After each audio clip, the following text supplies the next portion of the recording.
thedailymass.com. Experience the Roman Catholic Mass from historic St. Louis Cathedral every day on thedailymass.com. His love, anywhere in the world.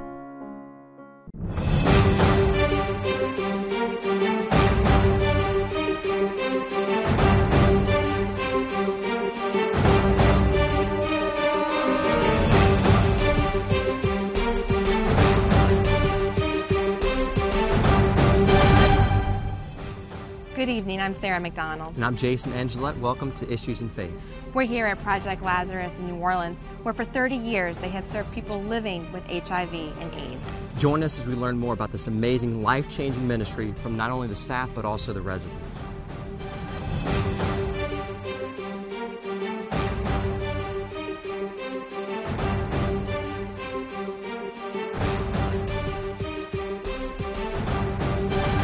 We are here in the courtyard at Project Lazarus in the Marigny neighborhood of New Orleans, and I am joined by the interim executive director, Mr. Steve Rivera. Thank you so much, Steve, for sitting down with us today.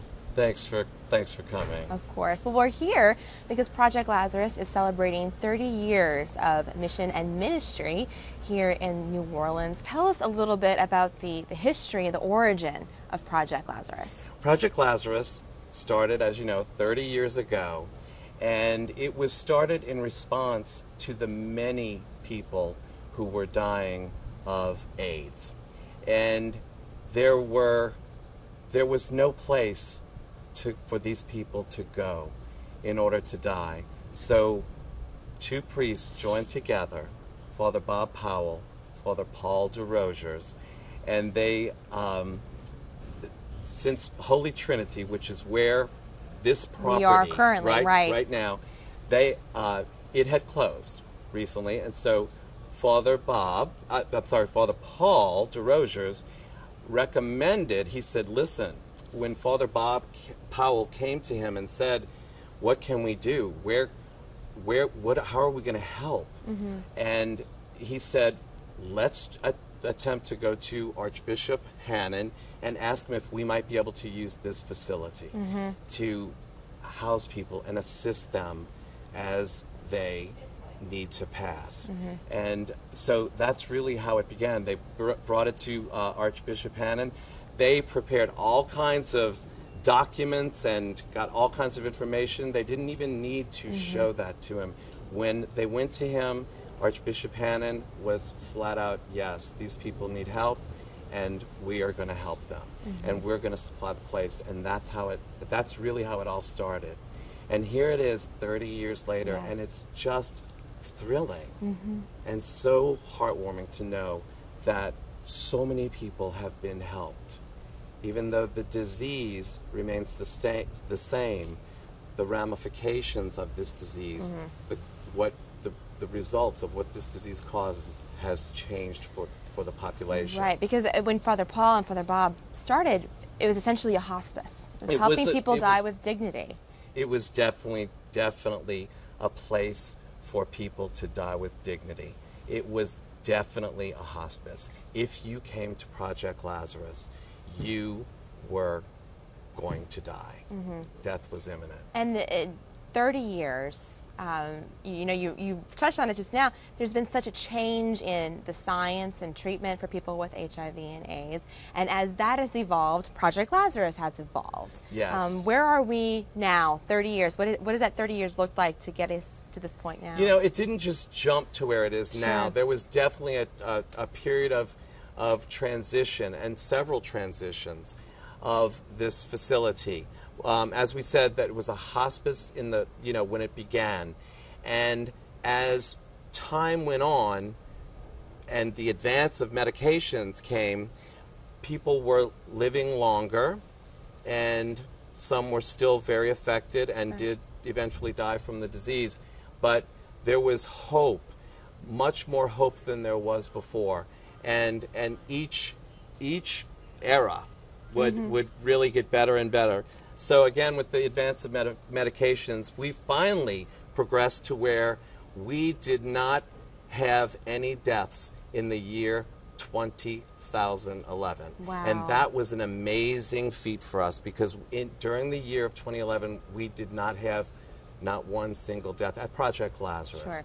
Now, at Project Lazarus, what it has evolved into since that time, and a little bit before, of course, there were all kinds of phases that we went through as a facility and operations and programming. Sure. But as time went on, we progressed, the programs progressed, and now it is truly, instead of being a hospice, it is a place where people come to learn how to live. It is really, and to live well. And also learn how to live. Some of them have never lived independently before. It's still under the same mission. It's a place for people living with HIV that have no place else to go. Very often nowadays, the people that we are servicing and offering our services to are in a homeless situation, and so they come here, and it's just remarkable how they grow and learn and become empowered and really start to concentrate on themselves and what they want out of life, despite having HIV. Sure, and we're going to talk to some of the residents later on in the show. We're excited to hear from them. But as we're here, there was no question about coming. We needed to be here in this courtyard. It's the central focus of this block-long property, really, in the Marigny neighborhood, which is so historic in and of itself. But tell us about some of the programs and some of the things that are going on here, outside, the quality of life for the residents because this courtyard is here. The programs, I've said, have progressed over time. The grounds, what the grounds bring themselves, you talk about a block in the Marigny, the grounds are just magnificent. They're rich with, just all kinds of plants and all kinds of, it screams, if you will, serenity. Yeah. Residents are able to come here and really enjoy the grounds. We have several gardens, all of them are named, the residents go in there and they have peaceful time, prayer time, meditation. We support any and all that they want to do to better themselves, mind, body, and spirit. All three work together. The programs all lend themselves to, with the grounds is really considered a program because there's so much to. There's so many places to just really get away on our facility, on our campus, for residents to be alone and to just really work on themselves, think and write, read, and just really make decisions as to what they want to do with their life. And so the programs now work with that because we offer we're very proud of our Wellness University. Yes. Wellness University is wonderful because it meets all of our residents when they arrive to Project Lazarus. It meets them where they are. And so it's at all different levels, and it's pretty universal. So residents can attend. There's certain classes, like an HIV 101. Sure. It's very important for them to know what this disease is all about and what is, what they should really be conscious of out there to live well and, again, live independently. And a lot of residents come and they don't have the skills necessary to, or that they may have the skills, but they don't have the confidence that they have skills. Sure, and you mentioned that. They come here, they've never really lived independently. They're coming with other issues that you're able to address and meeting them where they are. Meeting them where they are, addressing those issues, asking them for their input. What would you like life to look at? What would you like life to look like? What have you always wanted to do? What skills, how can you take what you love to do and apply it to your life? And earn a paycheck for it. Sure. And what? How long have you been here with Project Lazarus? I've been to working at Project Lazarus for 6 years, and I actually started as a volunteer because I knew I wanted to help this mission specifically. And when I say this mission, I mean the AIDS mission. But this was so wonderful because it really brought spirituality, which is also a favorite of mine, together with the mission, and I think just makes our program so powerful for residents, which is why we have such a high success rate of residents, because they become so involved and so engaged in certain specific areas of the Wellness University or other programs we have. Many of them like to work out, and you know, it definitely is important to keep your body fit and eat well. So we offer 3 meals a day, and we have we're very proud of our fitness center on site, which is about 3 years old. But anyway, I started as a volunteer. I'm going all over. No, that's okay. But I started as a volunteer and to help this specific cause, AIDS.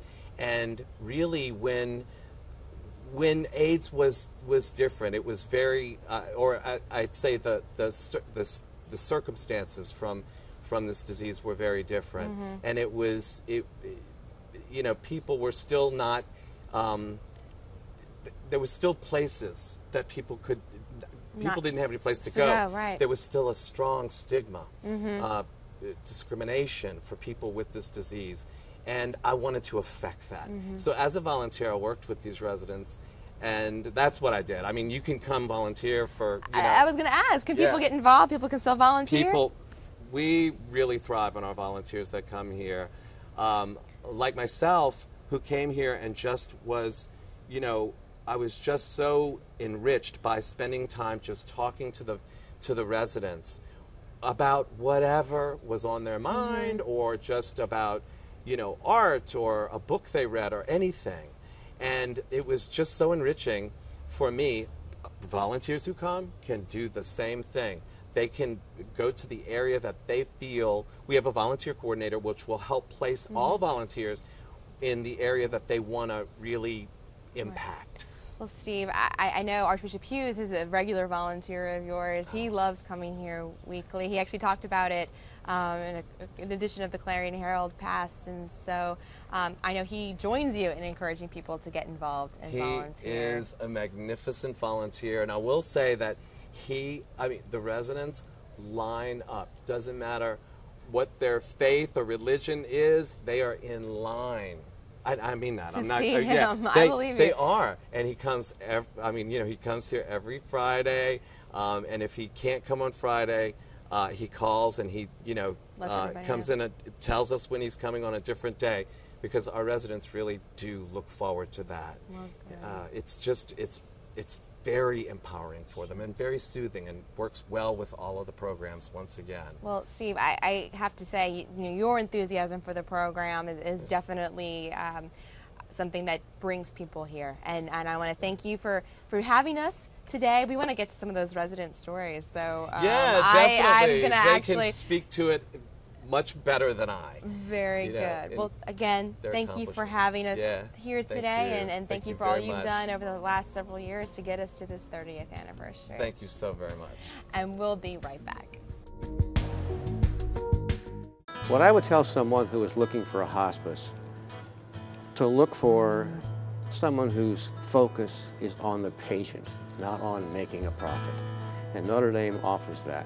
Gina, the nurse who's in charge of my mother's case, is an absolute angel. You'd think it was her mother she was taking care of. Gina and the aides that assist her just do a marvelous job, and I couldn't ask for anything better. It's your choice. Ask for Notre Dame Hospice. Welcome back to Issues in Faith, and I'm here with Byron, one of the residents here at Project Lazarus. Thank you so much for taking your time and being with us. And so tell us, how long have you been at Project Lazarus? Well, I've been a resident at Project Lazarus going on 9 months now. 9 months. 9 months. So how did you learn about Project Lazarus? Well, through a mutual friend. Not to delve deep into my situation, but I was recently released from prison. And through there, I had access to the No AIDS Task Force. and I was homeless, and just asked and reached out for some help and, you know, guidance and resources, and a friend referred me, and here I am. So what kind of information were they telling you about Project Lazarus before you came in? Like before you walked through the doors, knocked on the door, called the phone, what was some of the things that you knew about this place before walking into Absolutely nothing. All I knew was it had a warm bed and some food, you know, honestly. That's right. But, you know, that was my situation. I was homeless in some dangerous elements. Sure. And when I came here, I was really surprised at the place and the staff. So, well, tell us about when you came in through the doors, what were some of your first initial impressions of the place? The people working here, the things going on. Awesome. Yeah. I mean, since day one, the people are welcoming. Since I've been here, you know, we sort of become like a family. I talked to a lot of the staff and Mr. Steve about my current situations and everything. So it's a support system now. Yeah. And so after 9 months of being here, what are some things that stands out for you that's really touched you while you've been here? I'm not the same person that walked through that door. Is that right? No. I mean, honestly, I came to this place defeated, man. Is that right? Yeah, along with dealing with my HIV status that I had recently found out during my prison incarceration. Mm-hmm. I had drugs and alcohol issues also. So you compound that with being homeless, knowing that you have this, you know, HIV without any medication. You know, I'm just out in the wilderness, so to speak. So to be able to come here, you know, my life has changed dramatically, man. Just the quality of life. I just want to thank you again just for sharing this and being open about this. Yes, tell me, what were some of those moments, though, that as you know, that's a lot to change from, right? I mean, that's a lot of struggle, that's a lot of hurt. What were some things that they started, how did they start, where did you find that healing initially? Well, some of the programs that's implemented in Project Lazarus are, you know, you have volunteers that come, take time out their lives and they come speak with you, and just to come here, you know, traveling from different states. And I looked at that like that unselfish act right there, you know, to take away stigma that's usually wrapped around this disease, man. Yeah. And just a support system, when you have a person that's willing to listen, because, you know, personally, that was the thing that was eating me up. You know, not being open enough to tell another person or comfortable enough. Right, you know? right. So here I am taking the biggest leap of my life right now. Absolutely. Because I'm actually attaching my face to this. Absolutely. And being vocal about it. Yeah. And that change is taking a little time, but, you know, here we are, you know. Well, if someone, let's say, is watching, knows someone, or they themselves are kind of struggling with a similar situation, what steps, what would you tell that person about this place, about being open to coming through these doors? Be prepared for change. Yeah. That is, you know, that is the thrust of this this place and this environment. It is built and structured in a way to change. You know, once it's not permanent. So once you come here, you are in a situation like Steve was saying. I mean, you just look at the surroundings, and for people who just need a peace of mind, get your thoughts and plans together, that is essential. So you just have to be prepared for change, and it's scary. It's you know, it's scary, but you know, here you have a support system that's unparalleled to anything I have ever encountered. You know, you make a clean transition, and you can still be part of. What were some, maybe some specific moments that helped you to make some of those changes? I know, because we're all changing. Every day we're all still growing. We still need to, you know, seek that wholeness. What was it for you, some of those change moments? Well, quite honestly, I have a friend in my life, and this person, I was just frightened to tell her about, you know, my status, and ironically, she works for the No AIDS Task Force, and to be able to tell her and the support that she have given me, you know, that is like the thrust of my life right now, because with the advances in the medication right now, and just the advances period, you know, medically and dealing with HIV, a person has to be knowledgeable, because it's no longer a death sentence. You know, actually, I'm healthier and more vibrant than I ever was in my life prior to learning about my status. So I implement that with the structure of the drug and alcohol addictive disorders programs we have here. That's a great program run by Mr. Anthony Aubrey. Just volunteers coming and offering their time, man. Taking trips out to the city and just doing things, man. Absolutely. Staying active. Wellness University. So it's an abundance of activities to do.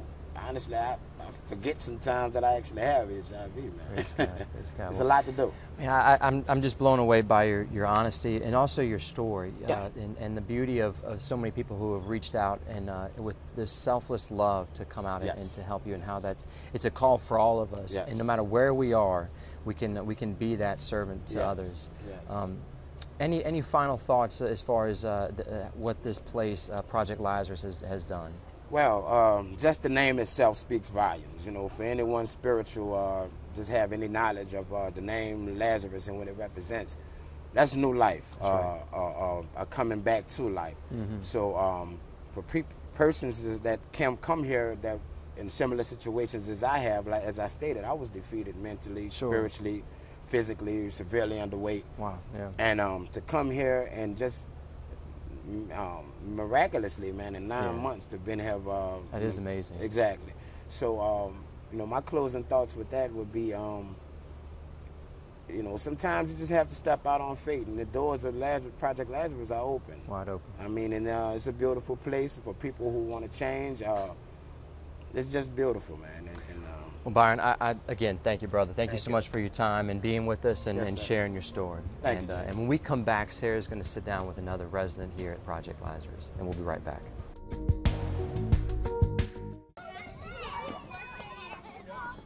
Why choose Catholic schools?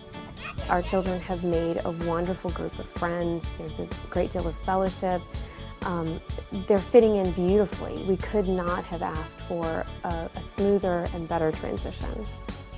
It's more like a family than a regular school system to me. That's what I have witnessed in my last 4 years, and that's the part I love about it the most. Get the facts at whycatholicschools.org. I'm sitting here once again in the courtyard at Project Lazarus with Bobby, who is a resident here. Thank you for sitting down with us today. Thank you for having me. Of course. Well, Bobby, we've spoken with Steve, and we've spoken with another resident here, Byron, and we're just constantly, we're in amazement of what is able to go on here, and truly living in the positive, as Project Lazarus' tagline is. Can you tell us a little bit about your story and the impact that Project Lazarus has made on your life? Yes, I came here 2 years ago. I was directed here by my case manager, and I was in a bad way. And I came here, and I've been involved. I was given the tools here at Project Lazarus to work with a program, which we have here.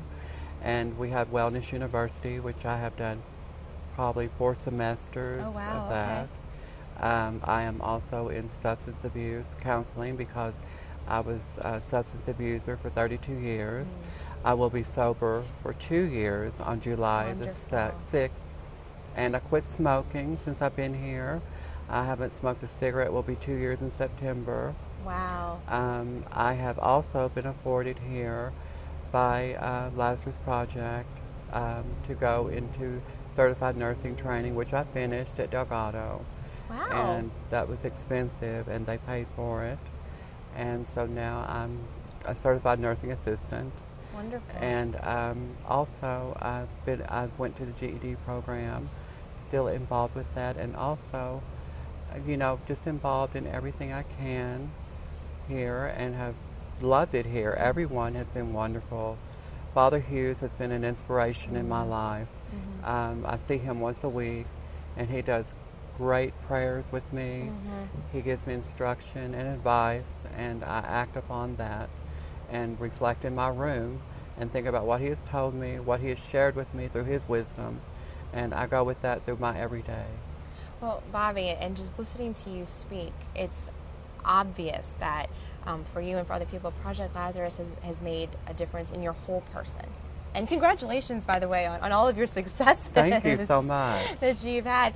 But for those of you in your experience here with other residents, or the community that you find, is that an impact? Does that have any impact on your life, working with the other residents and really your neighbors?